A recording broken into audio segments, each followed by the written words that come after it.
नमस्कार बच्चों, मेरे YouTube channel ABC smart classes में आपका स्वागत है। आज हम एक्सरसाइज 6.4 का क्वेश्चन नंबर 6 कर रहे हैं। ये कहता है सिद्ध कीजिए कि दो समरूप त्रिभुज, दो समरूप त्रिभुज यहाँ पे A, B, C, P, Q, R ले लेते हैं और इनकी मध्य का ले ली मैंने यहाँ पर M और यहाँ ले लिया मैंने N। ठीक है, तो त्रिभुजों का क्षेत्रफल का अनुपात इनकी संगत माध्यिकाओं के अनुपात के भी बराबर हो, ये उसने प्रूफ करने के लिए बोला है। तो बेटा हम ऑलरेडी प्रूफ कर चुके हैं पहले भी कि area of A B C, अगर ये दोनों समरूप हैं तो बटे में area of P Q R जो है बराबर होगा ए बी के स्क्वायर के और बराबर होगा पी क्यू के स्क्वायर के। ऐसे तीनों भुजा के बराबर होता है। वो कहता है ये प्रूफ करके दिखाइए क्या वो ए एम बटे में पी एन के स्क्वायर के बराबर होगा, ये हमें पूछने को बोला है। ठीक है, तो प्रूफ कैसे करेंगे? सबसे पहले तो आपको क्या करना है कि इन दोनों ट्रायंगलों को पहले समरूप प्रूफ करना है, इन दोनों को, और उसके बाद वो जो आपकी भुजा है वो ऑटोमेटिकली वर्ग में आ जाएगी। तो सबसे पहले लिखेंगे दिया है। तो बेटा दिया क्या है? दिया है त्रिभुज ए बी सी समरूप है त्रिभुज पी क्यू आर के, ये मुझे दे रखा है। और अगर ये समरूप है तो इसका मतलब ये हुआ कि यहाँ पर एंगल ए बराबर एंगल पी के, एंगल बी बराबर एंगल क्यू के और एंगल सी बराबर एंगल आर के दे रखा होगा। ठीक है, और ए बी बटे में पी क्यू बराबर बी सी बटे में क्यू आर बराबर ए सी बटे में पी आर दे रखा है। क्योंकि समरूप होते हैं तो उनकी कोण बराबर होते हैं और भुजा अनुपातित होती है। अब हमें सिद्ध क्या करना है? सिद्ध करना है कि area of A B C बटे में area of P Q R बराबर होना चाहिए ए एम के स्क्वायर बटे में पी एन के स्क्वायर के। ठीक है, तो ये हमें क्या करना है? सिद्ध करना है। रचना कुछ है नहीं तो सीधे हम उत्पत्ति पे आते हैं।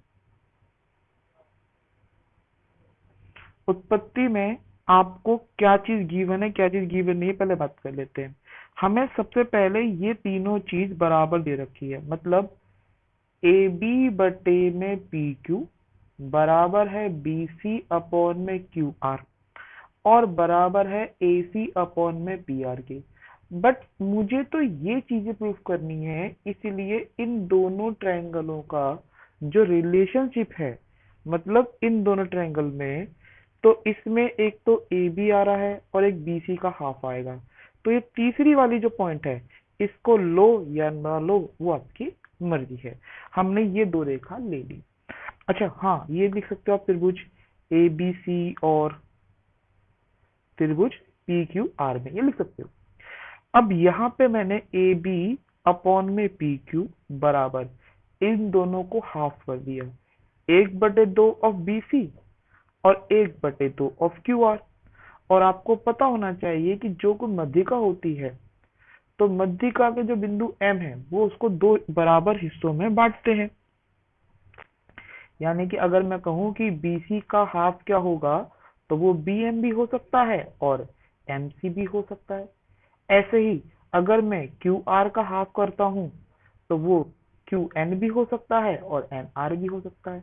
पर मुझे इन दो ट्रायंगलों की आवश्यकता है, इसीलिए हम यहाँ पे लिख देंगे कि ए बी अपॉन में पी क्यू बराबर है बी सी का आधा बी एम और क्यू आर का आधा क्यू एन।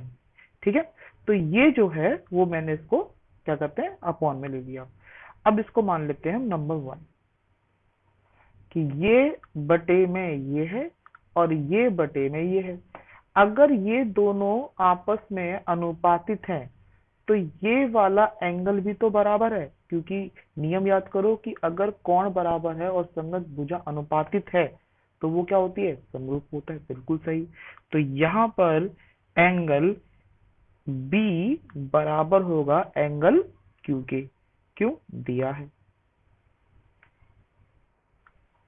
अगर ये भुजा अनुपातित है और ये एंगल बराबर है, इसीलिए एस ए एस समरूपता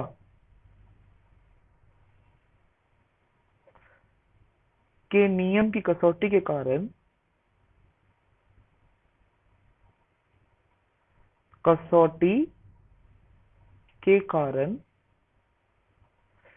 त्रिभुज ए बी एम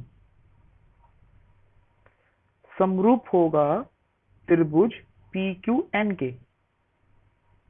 ठीक है, तो बेटा ये दो हम ट्रायंगल जो है वो समरूप कर चुके हैं, ये दोनों त्रिभुज हम समरूप कर चुके हैं।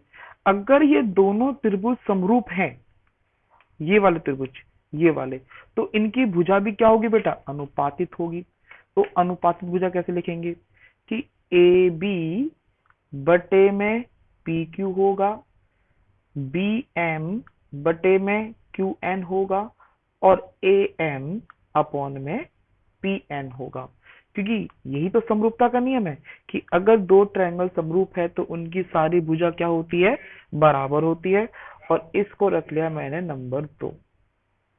ठीक है, अब जरा ध्यान से देखो क्वेश्चन के अनुसार कि हमें पहले गिवन है कि जब कोई त्रिभुज त्रिभुज ए बी सी समरूप है त्रिभुज पी क्यू आर के, क्योंकि गिवन है मतलब दिया है,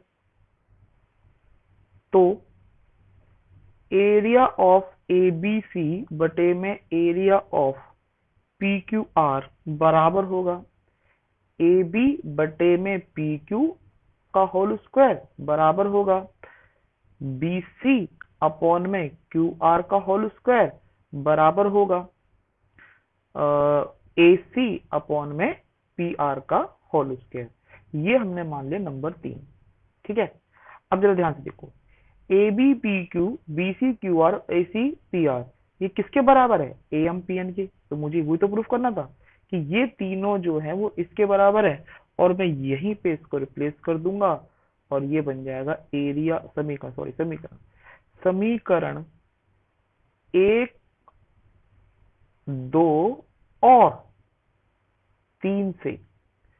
अब एक ये वाला था, दूसरा ये रहा और तीसरा ये रहा, तो हम कह सकते हैं कि area of A B C बटे में area of P Q R बराबर होगा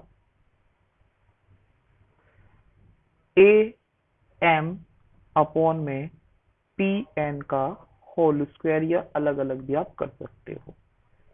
ठीक है बेटा, अब ये हो गया हमारा क्या? हैंस प्रूफ, यानी कि इति सिद्धम। एक बार रिवीजन कर लेते हैं। ये दो ट्रायंगल दे रखे थे, इसमें आपको समरूप थे, मुझे इन दोनों ट्रायंगल को समरूप करना था। तो बेटा ये भुजा इसके अनुपात में थी और ये पूरी भुजा का हाफ हमने bm ले लिया था, तो bm qn के बराबर था और b बराबर q था, क्योंकि पहले हमने bc और qr को हाफ कर लिया था। तो दोनों क्या हो गए? ट्रायंगल समरूप हो गए। समरूप होने के कारण ये सारी भुजा आपस में क्या हो गई? अनुपातित हो गई। जबकि हमें गिवन था ये दोनों जो ट्रायंगल है ये समरूप है, तो इनकी सभी भुजा का जो क्षेत्रफल होता है हर भुजा के स्क्वायर के बराबर होता है। तो इन्हीं 1, 1, 2 और 3 से हमने पता लगाया कि एरिया ऑफ एबीसी और एरिया ऑफ पीक्यूआर का अनुपात उसकी मध्यिका के अनुपात के बराबर होता है। ठीक है, अगर ये आपको सवाल समझ में आया तो प्लीज वीडियो को लाइक करेंगे, शेयर करेंगे। ओके, नेक्स्ट क्वेश्चन करेंगे 7वां अगली वीडियो में। बाय।